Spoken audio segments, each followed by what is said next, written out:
procedure going to put our tire back on our wheel here. Again, I'm going to use the zip tie method. So I'm going to go ahead and start applying these zip ties to this wheel. And when you do this, again, we're just going to make it as tight as possible. And just make sure when you do get it cinched down, that the, I don't know what you call that. I'll just call it the nut. But just make sure this part is on the outside or somewhere around the top of the tire. That way it's not causing any interference on the inner side. And it'll also give us an area to cut off once we get the tire on. So I'm going to go ahead and start cinching these down all the way around the tire. It's the same procedure again. Just squeeze. You can kind of squeeze the middle and grab it with one hand and use your other hand to cinch this down. And again, essentially just make it as tight as you can with the inner two walls touching. And again, the more you put, the tighter it'll be, the easier it'll be to get on the wheel. So I'm going to again do them, I don't know, 6-8 inches.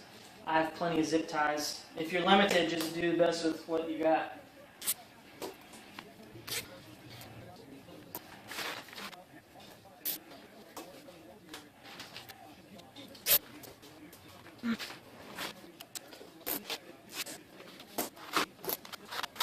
Got all the zip ties. I'm just going back through and making sure they're all as tight as I can get them to make my life easier.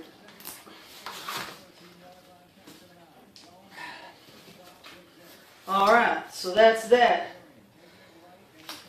Now, how I want to do this, you can see this side's pretty flat. And then the other side is the side that's more crunched or rolled in. So it'll be easiest if I put it this way. So put this side on first. What you also want to pay attention to is there's an arrow that indicates direction of travel. So you're going to want to pay attention to that to make sure you have the rim or the wheel positioned correctly. So for me, direction of travel is this way. So I'm going to I know the sprocket goes on the left side of the bike. Direction of travel this way, sprocket would also be that way. So I'm going to apply it in this orientation. Again, I got my 2x4s. That way I can keep from damaging my wheel. And essentially this, how we just had set it.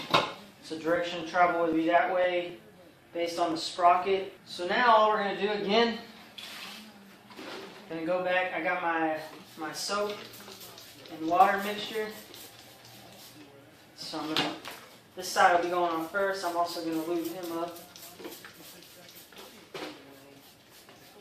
The water helps, but the soap really comes in handy to give it just a little bit extra. Get our wheel all lubed up.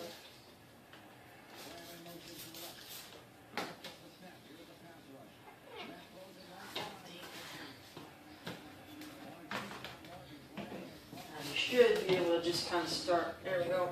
Once you get an edge to catch, you can kind of hold it with your knee, and the rest should just work its way around. If you get stuck, get you a little more lube.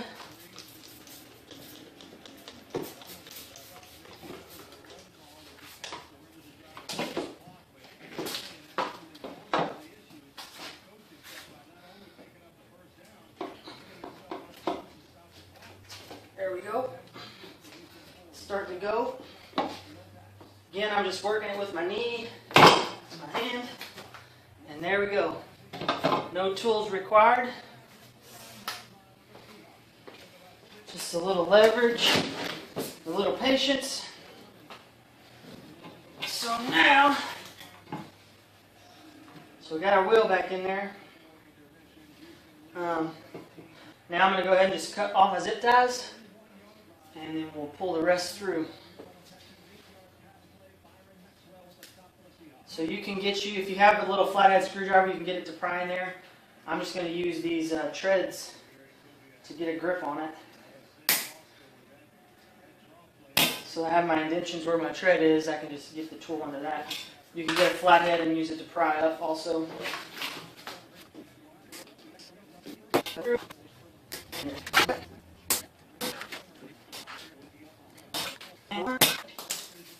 Alright, now you can see over here where I was pushing down, it's already starting to work its way out. You can kind of bounce it around. And it should press out back to its normal form.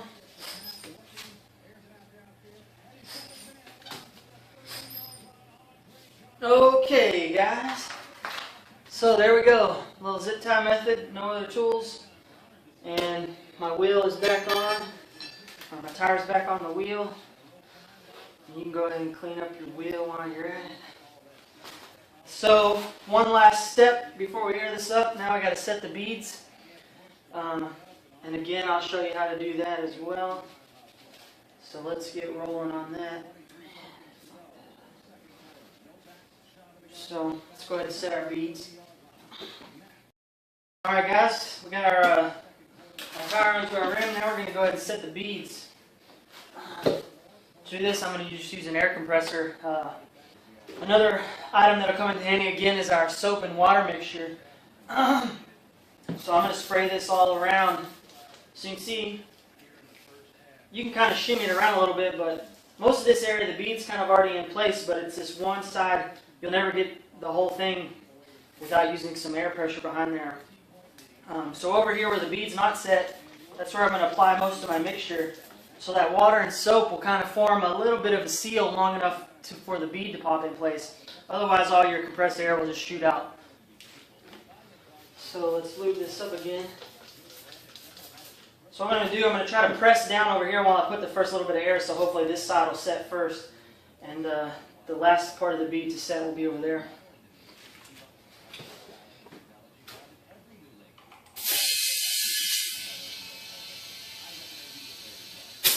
So that did work. You can see that this went up now, so hopefully I have a little better luck over here. So you can work it around. Now all this popped in because there's a little bit of pressure in there, so now the last part left is over there. I'm going to go ahead and get him real lubed up.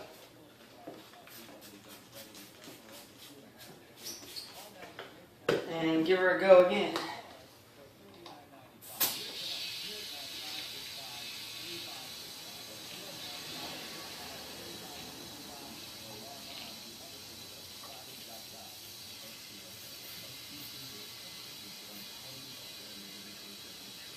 So I can see it starting to just creep a little bit. It's getting ready.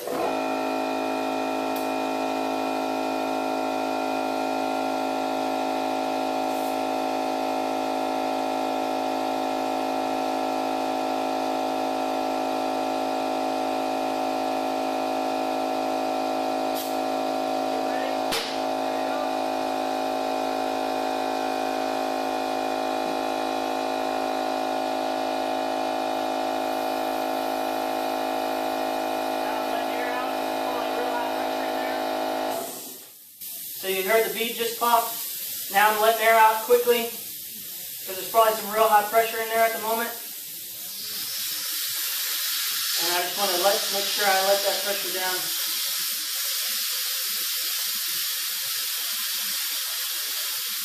So you can see that time the bead wasn't setting when it was over here, plus it was right where my hand was at, and I wanted to kind of get it away from that. So I worked it around to where the last portion to set was over here. Lubed it up real good, and it was happy with that.